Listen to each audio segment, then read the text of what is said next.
So what's up with everybody, man? Today, it's college football Saturday. We're gonna talk about this Penn State game, Penn State Ohio State, because I'm confused with the play calling throughout this game at times. So a lot of people have been trying to figure out how did this happen this way, right? So you're gonna see right here this play.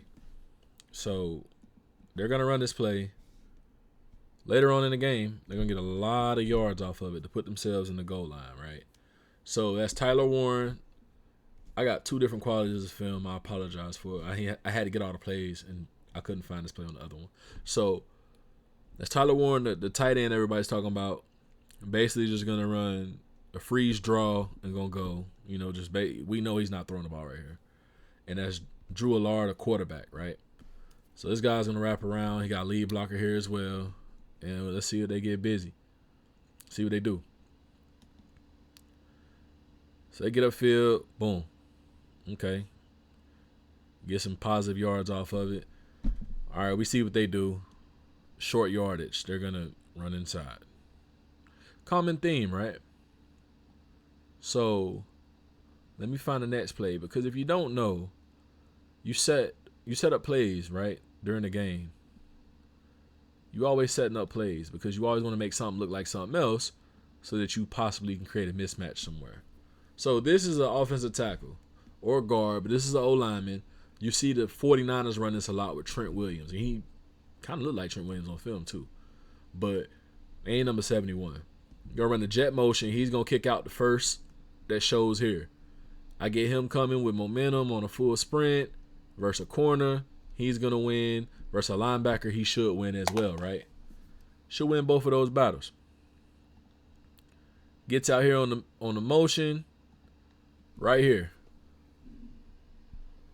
He creates the collision. But watch what happens after the collision. He gets upfield.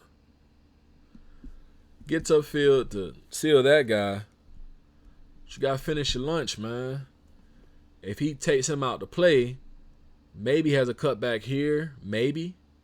He's trailing, but I think they would have got a couple more yards than what they get here. But this is very important, right? Especially if you watch the game, you know what's going to happen on the goal line coming up soon. And shout out to Ohio State for this goal line stop that they did have, because I think they've been getting a lot of crap about their defense not being tough enough at times, and They've bowled up and got two goal line stops in the past week. Well, the past 2 weeks. Two games they got that. So right here, Tyler Warren, manned up. They got the one deep. Somebody probably is going to blitz. Let's see. Yep. So just throw it up. My athlete's better than your athlete type of play. He makes the play, right? That's what you need to see. Obviously, you probably want to see a little bit better ball skills right there from Ransom to get his head back around and maybe get a hand on that ball, right? Now, you remember this play that I just showed not too long ago. Drew Allers right there. Tyler Warren, gonna lead him out. Think he's going to come across as well. He's going to do the freeze draw. Just basically, I'm going to do enough on this draw to I want to make these second level and these third level defenders think that it's something else. Especially the second level defenders, right? Boom. Wraps around. Could say it's some bad angles from the Ohio State defense, but he do what he supposed to do. Now, you thinking as an OC, we got at least 3 shots at this, but as an OC, you're down 7. James Franklin knows you're down 7. It's the fourth quarter. The crazy part about this is these next 4 plays are going to be the last time that Penn State touches the ball this game. First play, we just getting downhill, right? Boom. Downhill run, we're going to see who the baddest man out there. Second play. Okay. Little same action I said before, right? Get the Trent Williams going to wrap around. First man shows is the first man he takes. That's just how it's going to happen. He's going to have a decent little sprint coming. Caleb Downs flexes back inside. because there's nobody out here now, right? So now Caleb Downs' eyes going to go to this guy. You know, between these two, they got to figure out who's going to get him. Watch what this guy and this guy eyes do when he comes across. Watch the eyes. Because as the O coordinator, you have to be watching this and knowing what's going to happen. Or whoever's in the box failed them on this play. Failed them miserably. You see he comes down here for the spill. And then he's not even looking at him as a threat. He's looking inside to see what's going on there.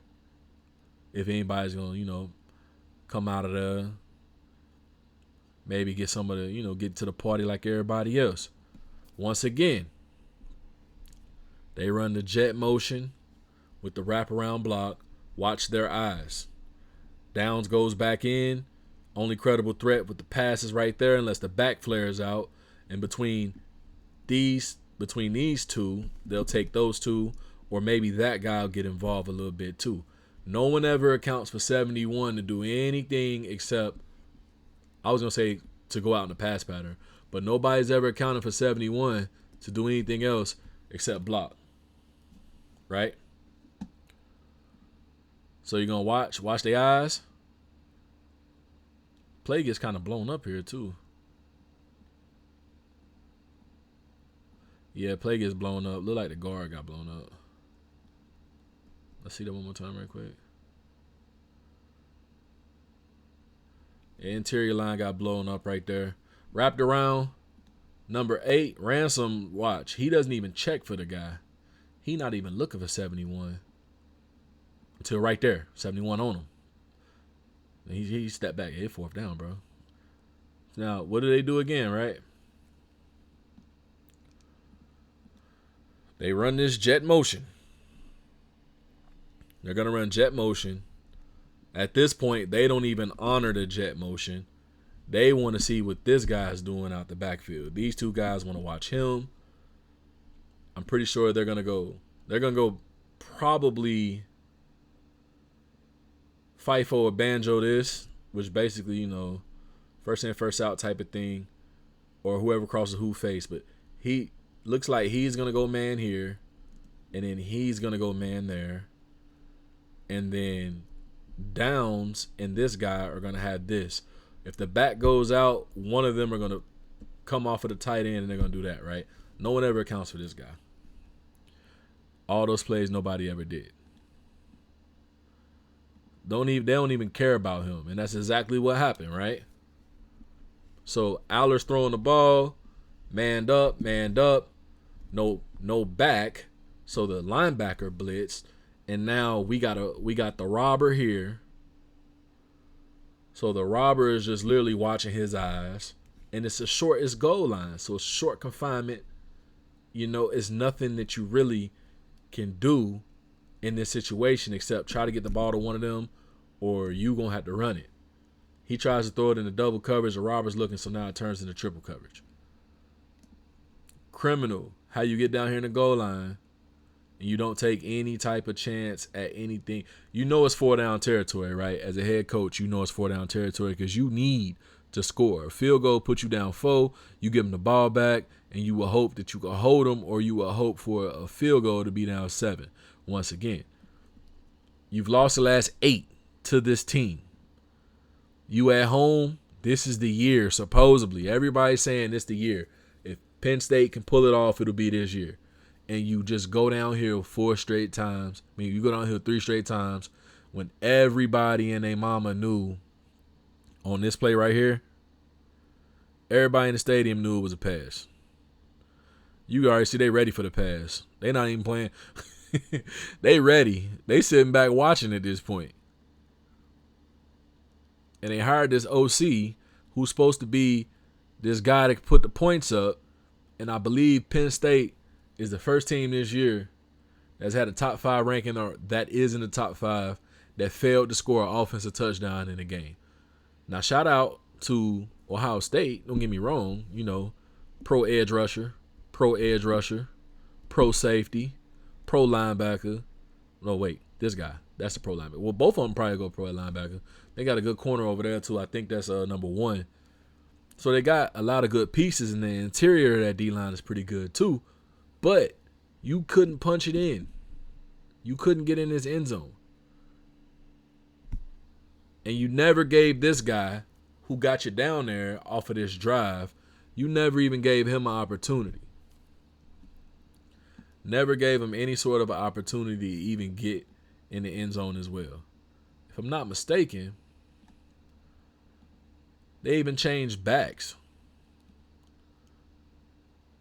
Because I believe Singleton is the better pass protection back, if I'm not mistaken. So you just tipped your whole hand. The whole drive, you just tipped your hand. When you got down here, you gave it to 13 two times. No, you gave it to 13 three times. You never even put Singleton in to even get a carry, if I'm not mistaken. Yeah, that's exactly what they did. Yep. And then, yep. Crazy. It's just insane that you get down here and you can't figure out a way to create points outside of a field goal. Shout out to Ryan Day. You got him a big game win. Know that was a narrative all week between him and James Franklin. And shout out to James Franklin. Lost another big one. You get in these situations, you got to do things you usually don't do to get a result that you usually won't get. But some people understand it, some people don't.